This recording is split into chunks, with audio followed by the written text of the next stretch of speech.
G'day everybody, my name is Elliot Waters and you're listening to the Dysregulated podcast. As always, thank you for tuning in. Alright, just a quick check-in to let you know the latest in my world, my mental health world. There's a little bit going on. The first thing though is I need to say to everybody, Happy New Year's. I hope you had a great time spending it with your family, friends, both, whatever.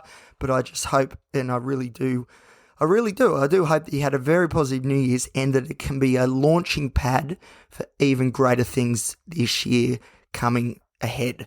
Now, my New Year's was pretty dull. I was in bed by 11 o'clock and I wasn't even awake to see the fireworks or anything like that like I planned. But to be honest, I don't really mind. I was tired, so I went to bed. And the good thing too is, just going to put it out there, I am still alcohol free, thank you very much. I've actually got a can of beer sitting in front of me right now, lubricating my hoarse vocal cords.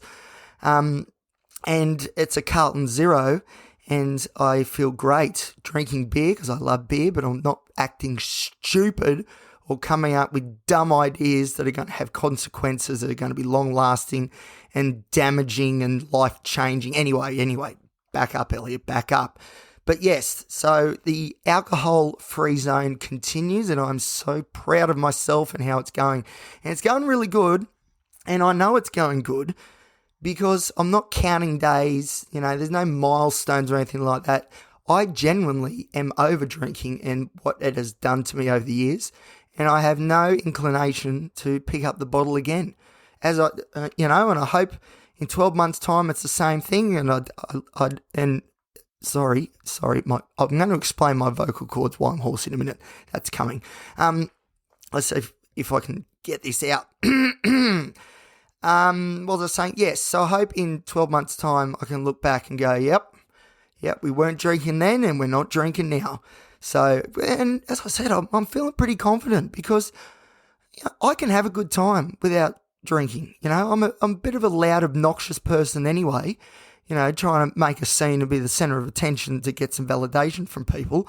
But that's the whole thing. I don't really need alcohol to have a good time. So, and quite often, alcohol is proven to actually make things not so enjoyable.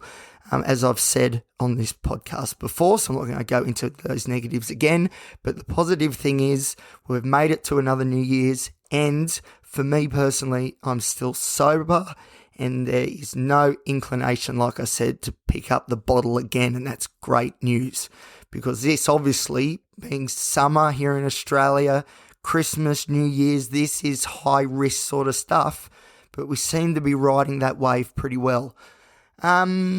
Ijmu, we're getting closer to Ijmu, which is great. The only issue is I had a meeting with Ijmu booked in for the 3rd of January. Today is the 7th of January, and I completely forgot about it and didn't go. So I have made contact with them though since, which is good, and I'm going to see them tomorrow, which I really need to write down, and I can't remember what time. Anyway, it's tomorrow. This is real time Elliot thinking about having a meltdown because we don't remember things that are important, and that's not a good thing. Anyway, I'm sure I've written it down somewhere, and I will find that swiftly after I wrap up this episode. But the good news is, from what I'm getting, the signs from them is that, first off, I'll be admitted for sure. I'm just about locked in, but it also appears that it might be happening sooner rather than later, so that's really good. Ijmu is great for a few reasons. One of them is it's so flexible. So although, I'm in a psychiatric ward and all that sort of stuff, there's nurses and doctors and, all that going on, I can still go to work. So although I'm full-time at the moment at Bunnings, for the Aussies will know Bunnings very well. For the overseas listeners, Bunnings is a part of Australia's culture. Do a Google search. It's an amazing place. Amazing. Anyway, I work there, which sort of makes it not so amazing. And I'm full-time there at present. Now, when I go to Ijmu, I'm going to have to cut back because I need to be at Ijmu on the ward, doing the classes and the group work and seeing the doctors. So the plan is pretty much what I did when I was at Ijmu last time, the first time, which is drop back to probably 3 days a week and try and manage 3 days a week of work and then the rest of it being on the ward. And for someone like me, for someone like me with, say, autism, and social anxiety disorder, let's pick those two, although really any of the mental illnesses would qualify for this. But it's important for me to stay engaged with people, like the community and friends and family, because like as a inherent in being autistic are challenges with communication, social skills, and especially for me, capacity. So I've spoken about capacity before. Over the years, I believe my skill set has improved socially, which is great because I have a lot of friends, which is awesome. I have a lot of sort of people I know, and that's really great. So, we've sort of ticked that box. But my capacity to hang out with people and be in large crowds and stuff, it's always sort of on the blink. You know what I mean? We're always running pretty close to empty. And if I do disengage from the community or from friends and family and get isolated, which I used to do quite a lot when I used to get very, very anxious. Thank goodness we're not doing that anywhere near as often now. But when I used to isolate and sort of bunker down, my capacity levels would shrink as well. What's that saying? Unless you use it, you lose it, or whatever it is. You know what I mean? But that's what happens if I'm not, working out. In the sense, let's talk mental fitness.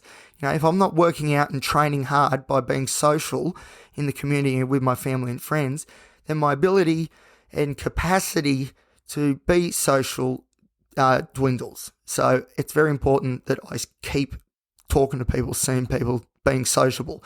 And the good news about ISMU is that that's very, very easy to do, and they actually encourage it. So that's sort of the difference. When I was at Maitland Private Hospital, at first you weren't allowed leave from the hospital grounds at all, and then I got 4 hours, and then I got 8 hours, and that was it. I couldn't work, so I had to put my job on hold. And Maitland, for people that don't know, is a little bit of a drive from Newcastle, so it's not like all my mates and family are just down the road. They're 45 minutes away. So it felt a bit isolating, and I also felt like that my social skills suffered as a result. But ISMU is different. I can keep working, do the 3 days a week at Bunnings, hopefully, go out, see friends, have a good time, but also get the help that I need. And the help that we're really looking for this time, I reckon I've done part 1. This is part 2. Hopefully there's only 2 parts to this story. And that is, one thing we need to do is have a look at these medications, because 9 medications seems a bit excessive to me. And look, things are going pretty good at the moment. That is true, but they're not going good enough, I don't think, to justify 9 medications. So I really want to get that looked at, because, there's side effects, and they, who knows what they're doing to my liver and my kidneys long term, and even my brain, neurologically. There might be some challenges brewing there as well, especially if we keep, on these dosages and across multiple medications. So I really want to get that looked at and sort of figure out a plan of maybe tapering off a few and holding on to the ones that are actually working. So, and that's, like I said, I've had some pretty good days. There's been some tough days, which I'll talk about shortly, and that includes my voice. So I'm leaving this to the end. Very exciting. The anticipation is building.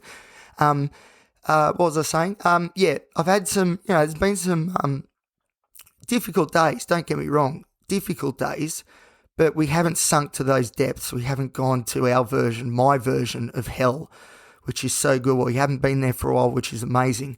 So I do think the medications are definitely providing some sort of like floor, if you like, where I don't go under that floor. We sort of hit that threshold and that's it. So I actually think the medications are doing a pretty good job, but I just don't think 9 of them is appropriate. I don't know. It just seems excessive. No one I've ever met in my mental health journey, whether it's the presentations I do or, I don't know, being on psychiatric wards, talking to other people and, whatever, on website forums, etc., I've never come across someone who is on as many medications as me. Now, yes, I'm very special, but I don't think I'm that special. So anyway, that's one thing I want to get sorted. The other thing or another thing I want to do as well is get back into a bit of a routine, which would be good. I've just started going back to the gym again, thank goodness. Oh man, because look, I've got to admit, I've been looking tubby, a little bit tubby. I'm the heaviest I've ever been, so it's time to turn that around. So the good news is though that I have been back to the gym, so that's good. The first step back into the gym is always the hardest. And if you can get over that little bit, or at least for me, that initial step, then it sort of seems to fall into place. But geez, it's hard to get back there. I've been trying for weeks, but I've finally done it. So go me. But to relate that to Ishmu, the idea is that we get into this routine, get these habits going, and then when I do leave after the 6 weeks, those routines and habits will continue, which unfortunately didn't really happen last time. But I do feel like I'm going in there in a much better headspace and with more capacity to actually really nail down some routine and habits and get these healthy things going. And, turning this life around a little bit more. As I said, things have been pretty good lately though. There haven't been those days where we've gone to hell, which is great. And there's reasons as to why I could have some pretty bad days. There's still the breakup thing sort of lingering, but I'm handling that okay. So things are going sort of all right. Very busy still with the university gig and my work with Black Dog and the Every Mind Institute, which happens to be next door to Ishmu, so that's pretty handy. I'll drop in and say g'day, and probably ask for a job. So I've been very busy, and that is a good thing as long as it's within manageable sort of constraints. But so it seems like we've found a bit of a balance, and we're able to get everything done, which is great. So things are travelling okay. The lingering, it's so frustrating, this lingering anxiety. I talk about anxiety all the time. It underscores everything. It's the fuel that fires all the other mental illnesses. It is the one that I need to douse, and I just do not know how. I've been drinking a lot of kava lately. Kava is what is it? It's a root, I think, plant from Fiji or one of the Pacific nations, and it's, if you drink it, it tastes like muddy water, but it has a very calming effect. And I've been drinking a lot of kava, and it's actually been quite good. And I've been using other coping strategies as well. I've been doing a bit of mindfulness and a bit of meditation too, which is awesome, which is another thing I really need to get locked in as a habit, which I'm hoping Ishmu will do, because you do meditations at Ishmu. So it's another thing I really want to lock in, is this mindfulness meditation stuff that really are the building blocks, I suppose, of a life worth living, because that's the goal, what we're trying to do, create a life that's enjoyable for the most part, and we're able to meet challenges and move forward. And a big part of that for me is to try and get this anxiety to dial down. But I don't know, it's so stubborn. It is so stubborn. Like, here's an example. I was driving before, and when I drive at the moment, I keep thinking people are going to T-bone me or cross into my lane and cause an accident. And I was just thinking about it constantly on this drive before, which is annoying. It's more than annoying, because as you would be well aware if you've listened to some of the episodes previously, you'd be aware that driving and singing are two of my most bestest, healthiest coping strategies that I have. So if all of a sudden driving is becoming a source of anxiety and it knocks out that sort of healthy coping strategy ability, that's a big problem. But thankfully, if I turn AC/DC up loud enough, there is so much high voltage rock and roll going on in my car, and my singing as well, adding to the atmosphere, that anxiety doesn't get a look in. So it's not all bad news, but it's true. It's just an example that I had, I was just thinking about on the drive home, is that every time I drive, I think I'm going to be in a crash. And again, this is an example of it's because I'm not always consciously thinking, okay, this car's going to veer across and cut me off and we're going to be in a massive pile up.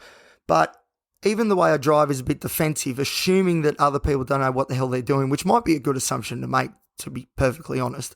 But my assumption as I drive, even in the way that I drive, without consciously thinking about it, is in sort of a fashion that I guess offers the opportunity to get out of a praying, so I don't sit in.